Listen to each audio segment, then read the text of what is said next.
होती हैं। अच्छी आदतों से हम जीवन में वो सब पा सकते हैं जिनकी हम इच्छा रखते हैं। दूसरी तरफ बुरी आदतें हमसे सब कुछ छीनने की शक्ति रखती है। आदतें हजारों तरह की होती हैं, लेकिन अगर हम किसी भी आदत को जरूरत से ज्यादा दोहराते हैं तो वह बुरी आदत बन जाती है।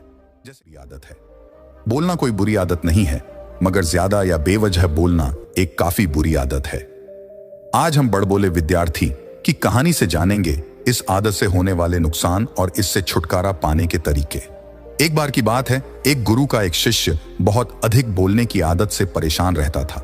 जब भी वह किसी से मिलने के बाद अपने दोस्तों के सामने उस व्यक्ति के बारे में अपने विचार देना शुरू कर देता, चाहे कोई उससे पूछे या नहीं। वह अपने आसपास की लगभग हर चीज के बारे में, आश्रम में रहने वाले लगभग हर छात्र और शिक्षक के बारे में अपनी राय बताता। उसकी अपनी सकारात्मक या नकारात्मक राय थी, जिसे वह बिना सोचे समझे लोगों के सामने रख देता। जब भी आश्रम में रहने वाला कोई अन्य छात्र उसके पास कोई समस्या लेकर आता, तो वह उसकी पूरी बात सुने बिना उसे सलाह देना शुरू कर देता। वह अक्सर अपने दोस्तों से कहता रहता था कि तुम इस काम को ऐसे करो, वह काम ऐसे ही करना चाहिए। उसे अपने आसपास की चीजों के बारे में जो भी आधा अधूरा ज्ञान था, वह उसकी इन्हीं हरकतों के कारण आश्रम के किसी भी छात्र या शिक्षक कभी उसे गंभीरता से नहीं लेते। अक्सर उसके साथ पढ़ने वाले छात्र उससे दूर रहने की कोशिश करते थे, क्योंकि वह उन्हें हर बात पर सलाह देता था। कोई नहीं चाहता था कि वह उनका दोस्त बने। हर कोई उससे दूर रहना पसंद करता था, और अक्सर आश्रम में रहने वाले अन्य छात्र उसकी पीठ पीछे उसकी इन आदतों के लिए उसका मजाक उड़ाते थे। वह लड़का खुद भी जानता था कि उसके बहुत बोलने की आदत के कारण उसे कोई पसंद नहीं करता। वह भी इस आदत को बदलना चाहता था, लेकिन चाहकर भी हर बात पर अपनी राय देने की आदत नहीं छोड़ पाता था। एक दिन वह अपने गुरु के पास गया और अपनी सारी समस्या गुरु को बताई। गुरु ने कहा, बेटा, वही व्यक्ति जरूरत से अधिक बोलता है जो सोचता है कि वह सब कुछ जानता है।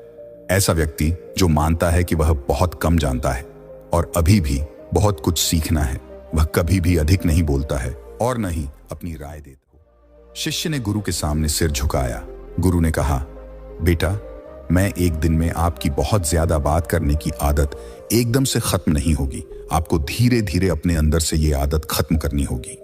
लेकिन मैं तुमको यह जरूर बता सकता हूं कि तुम्हें किन मौकों पर चुप रहना चाहिए, ताकि तुम खुद को दुखी होने और किसी बड़ी परेशानी में पड़ने से बच सको। शिष्य ने गुरु की बात से सहमत होते हुए हाँ में सिर हिलाया। गुरु ने कहा, बेटा, इन 5 अवसरों पर प्रत्येक व्यक्ति को अपना मुंह बंद रखना चाहिए। एक सब आपको लगे कि आपकी बातों से कोई आपकी भावनाओं को नहीं समझ सकता, तो उस समय आपको चुप रहना चाहिए। अक्सर हम अपने दुख दर्द लोगों को बताना शुरू कर देते हैं, जबकि हमारे आसपास रहने वाले ज्यादातर लोगों को इस बात से कोई फर्क नहीं पड़ता कि हमारे जीवन में क्या चल रहा है। तो पहले अपने अंदर से ये अभिमान दूर करो कि तुम सब कुछ जानते हो। बेटा, मैं एक दिन में आपकी बहुत ज्यादा बात करने की आदत एकदम से खत्म नहीं होगी। आपको धीरे धीरे अपने अंदर से ये आदत खत्म करनी होगी। लेकिन मैं तुमको यह जरूर बता सकता हूं कि तुम्हें किन मौकों पर चुप रहना चाहिए, ताकि तुम खुद को दुखी होने और किसी बड़ी परेशानी में पड़ने से बच सको। शिष्य ने गुरु की बात से सहमत होते हुए हाँ में सिर हिलाया। गुरु ने कहा, बेटा, इन 5 अवसरों पर प्रत्येक व्यक्ति को अपना मुंह बंद रखना चाहिए। जब आपको लगे कि आपकी बातों से कोई आपकी भावनाओं को नहीं समझ सकता, तो उस समय आपको चुप रहना चाहिए। अक्सर हम अपने दुख दर्द लोगों को बताना शुरू कर देते हैं, जबकि हमारे आसपास रहने वाला है हर व्यक्ति को केवल अपनी परवाह है। वह केवल अपने बारे में बात करना चाहता है। वह केवल अपने बारे में सुनना चाहता है। उसे हमारे जीवन की परेशानियों की परवाह नहीं होती और वह हमारे बारे में सुनना नहीं चाहता है। वह आपकी दुखद कहानी 1 या 2 बार सुन सकता है, लेकिन उसके बाद वह आपसे दूर भागना शुरू कर देगा, क्योंकि कोई भी दुखी होना पसंद नहीं करता है। किसी को भी एक उदास और असहाय व्यक्ति के साथ नहीं चाहिए होता है। इसीलिए अपने कुछ करीबी दोस्तों और परिवार के अलावा किसी को भी अपनी परेशानी कभी न बताएं, क्योंकि अक्सर वे आपकी बातों को समझने के बजाय उनका मजाक उड़ाते हैं। दूसरा, जब आपको नहीं पता कि किसी विशेष अवसर पर क्या कहना है, या आपको किसी विशेष घटना के बारे में केवल आधा अधूरा ज्ञान है, तो ऐसे अवसर पर भी आपको चुप रहना चाहिए। ऐसा व्यक्ति जो आधा अधूरा ज्ञान होने के बाद भी उस विषय पर बात करता है, वह अक्सर उपहास का पात्र बन जाता है। ऐसे व्यक्ति को कोई भी गंभीरता से नहीं लेता है।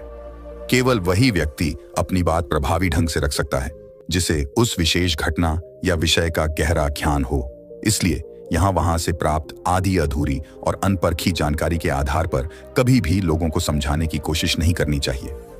3, गुरु ने कहा, जब कोई व्यक्ति आपके सामने आपको कभी भी ऐसी नकारात्मक बातचीत का हिस्सा नहीं बनना चाहिए, क्योंकि आज वह व्यक्ति जो कर रहा है आपके सामने किसी तीसरे व्यक्ति की बुराई, कल किसी और के सामने आपकी भी बुराई करेगा।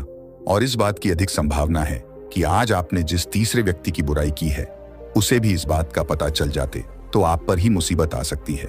इसलिए जब भी कोई किसी दूसरे व्यक्ति की बुराई करे या उसके गलत समय का मजाक उड़ाए तो आपको बस उसकी बात सुननी है, अपनी कोई राय नहीं देनी है। अगर आप ऐसा करें तो भविष्य में आपके लिए समस्याएं खड़ी हो सकती हैं।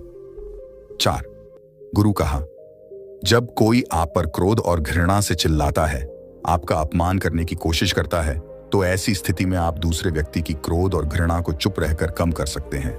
चुप रहकर भी आप स्थिति को बिगड़ने से रोक से दे देते हैं तो परिणाम काफी भयंकर होता है।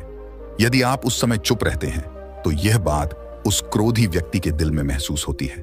जब क्रोध शांत हो जाता है तो वह अपनी गलती पर पछताता है और इस बात की भी संभावना बढ़ जाती है कि को आगे आकर आपसे माफी मांगे अपनी गलती के लिए। और अगर वह माफी नहीं मांगता है तो वह अंदर से दोषी महसूस करने लगता है और फिर अगली बार आप पर गुस्सा करने या नफरत करने से पहले कई बार सोचता है। लेकिन आपको हर हाल में या हर समय चुप भी नहीं रहना चाहिए। अगर कोई गलत कर रहा है तो उसका जवाब आपको देना चाहिए, क्योंकि कुछ लोग ऐसे भी होते हैं जो हमारी खामोशी को हमारी कमजोरी समझते हैं। गुस्से में चुप रहने का यह तरीका केवल परिवार, करीबी रिश्तेदारों और कुछ करीबी दोस्तों के लिए ही सही है, हर इंसान के लिए नहीं। अगर आप हर जगह खामोश रहने लगें तो इसका गलत इस्तेमाल भी हो सकता है। 5, गुरु ने आगे कहा, 5वां, जब कोई व्यक्ति अपने जीवन में आपको चुप रहना होगा और सिर्फ उसकी बातों को सुनना होगा। ज्यादातर लोग ऐसे हैं कि उनके सामने किसी ने उनकी समस्या सुनाई नहीं कि उन्होंने समाधान देना शुरू कर दिया। हालांकि जब कोई व्यक्ति अपनी समस्या हमारे साथ साझा कर रहा है तो वह हमसे किसी सुझाव की उम्मीद नहीं करता है। वह चाहता है कि हम उसकी बात ध्यान से सुने, क्योंकि जब हम उनकी बात सुनते हैं उस व्यक्ति को आंतरिक शांति मिलती है। उसे लगता है कि कोई मेरी बातों को समझता है। अधिकांश समय जब लोग अपनी समस्याओं को हमसे साझा करते हैं तो वे हमें केवल अपनी बात बताना चाहते हैं। वे हमें से किसी भी प्रकार की सलाह नहीं चाहते, क्योंकि वे पहले से ही सभी मुसीबत के समय किसी व्यक्ति को सांत्वना देने का सबसे अच्छा तरीका उस व्यक्ति की बात को ध्यान से सुनना है। जब हम बिना ध्यान दिए लोगों की बातों को ध्यान से सुनते हैं, बिना किसी सलाह के, तब उनकी आंखों में हमारे लिए सम्मान और स्नेह का भाव पैदा हो जाता है। उन्हें लगता है कि हम अधिक गंभीर, बुद्धिमान और शांत दिमाग वाले लोग हैं। इसलिए अब जब भी कोई अगली बार आपको अपनी समस्या बताए तो बस उसकी बातों को ध्यान से सुने और जब तक वह आपसे न मांगे उसे किसी प्रकार की सलाह न दें। गुरु ने कहा, मेरी एक बात हमेशा याद रखना, जब आप कम बोलते हैं तो लोग आपकी ओर अधिक आकर्षित होते हैं कि आप कौन हैं और आप क्या सोचते हैं। शिष्य ने हाँ में सिर हिलाया। शिष्य अब गुरु के शब्दों को समझ गया था कि किन परिस्थितियों में उसे चुप रहना चाहिए। उसने यह भी सीखा था कि कम बोलने से वह आश्रम में अपनी प्रतिष्ठा वापस पा सकते हैं। उसने गुरु को धन्यवाद दिया।